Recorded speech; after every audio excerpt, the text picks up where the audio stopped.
We return now to our lead story, the rising tensions with China over trade. In the wake of comments by top Trump administration officials today that the tariffs the president announced are subject to negotiations that are underway, I spoke a short time ago with Peter Navarro, a senior advisor to President Trump and director of the White House National Trade Council. Let's start with the big picture here. The big picture here is that China has been stealing our intellectual property for years. When an American company goes to China, they force that American company to surrender its technology to a Chinese competitor.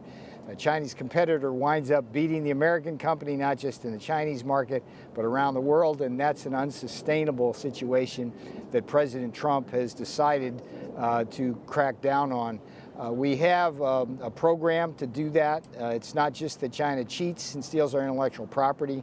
They're also coming here with large bags full of money to basically buy up the crown jewels of American technology. And the biggest picture here is that China has this thing called China 2025. It's a policy manifesto which says that they want to take over all of the emerging industries of the future, artificial intelligence, robotics, quantum computing, these things. And if we allow China to do this, particularly using unfair trade practices, we won't have a future, and that's what President Trump is very concerned about. So, what he ordered, he ordered Ambassador Lighthizer to push forward these tariffs. We're in a 60-day process to review them and get public comment per a solid procedure.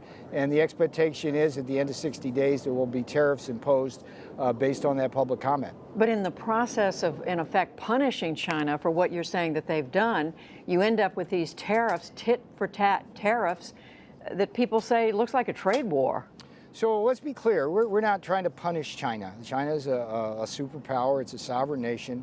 We're simply saying that China is engaged in these practices, and America as a sovereign nation has a right to defend the people of this country in the interests of both economic security so that we have jobs in the future, but also national security, because a lot of these emerging industries of the future have military implications. So all we're doing is imposing tariffs, not to punish China, but to recover, let me be clear about this, but to recover the $50 billion a year in damages they inflict upon this country by engaging in these practices. But how do you know that China doesn't see it as a punishment? Because yes, that's how the Trump administration is viewing this, but what China's saying in return is, well, if you're going to do this, then we're going to come back and impose something that's very difficult on your producers, on your agricultural sector, your industrial sector. That's a reasonable thing to bring up as a point.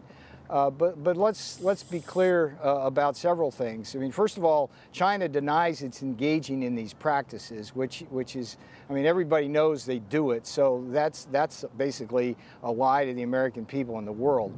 But the history of dialogue with China about these practices goes back to 2003 and the Bush administration. We had endless dialogues every year through the Bush and Obama administrations. When President Trump came into office, he invited the Chinese delegation to Mar-a-Lago in April. We had another trip in November in 2017.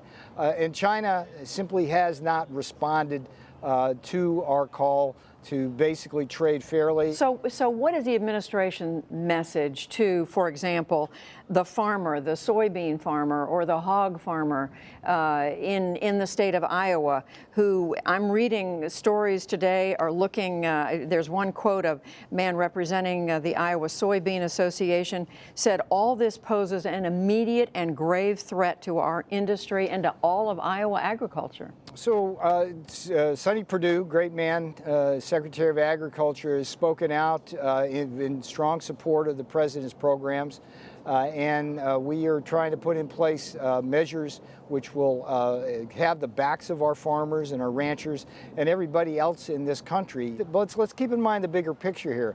Is China trying to pit portions of America against other portions of America with its strategic avenues on these tariffs? Is that the case? Again, I get back to this issue. China is engaged in these massive practices that harm this country. Right. All we're asking them to do is stop doing it. And what are they doing? Well, so far they're not stopping. And we have to assume that the larger goal here is to make the U.S. economy even stronger. The question, though, is in the process of doing that, the U.S. still has an enormous budget deficit that is connected to the trade deficit. At the same time, the U.S. has this, in effect, symbiotic relationship with China. They buy our debt. We sell them a lot of goods. Are you trying to change this symbiotic relationship between these two great countries? So let's go back to the 4 points of the growth compass of President Trump. Every day he gets up, he thinks about how to grow this economy, tax cuts, deregulation, unleashing our energy sector. In the trade space, when we run a $370 billion trade deficit in goods with China and another $150 billion in trade deficit in goods with Europe, what that does is it exports about 3 million jobs offshore from this country. It harms our tax base. It keeps our wages down. And this is the kind of thing, see, this is, I mean, ultimately what the president wants is to move from a world of massive structural trade imbalances driven by unfair trade practices to a world where we have pro-growth driven by free trade that is fair and reciprocal. And but in the process, if I could just interrupt quickly, Sure. In the process, there are going to be U.S. industries, whether it's agriculture or others, that are going to be hurt by this, not to mention the relationship the U.S. has with allies who we count on for other reasons, for security reasons. The president has the back of every American in this country, and the team here is united across the cabinet agencies and within the perimeter of the White House that on this issue, on China, with respect to cheating and theft of our intellectual property, if we don't do what we're doing now, then we are going to lose our future economically and we're going to face national security risks. I mean, remember, when China joined the World Trade Organization in 2001, they promised to play by the rules. They didn't. They grew from $1 trillion GDP to 12 trillion, and in the meantime we lost 60,000 factories, over 5 million manufacturing jobs, wages stagnated, and our growth rate was cut almost in half. That's on China. President Donald Trump is very different about that. He sees this chessboard and he knows what to do for the future of America, and that's the bigger framing issue here, and we're working very hard on behalf of the American people to get this right. Peter Navarro, Senior Advisor to President Trump. Thank you very much. Pleasure to be on. Next time in studio, promise.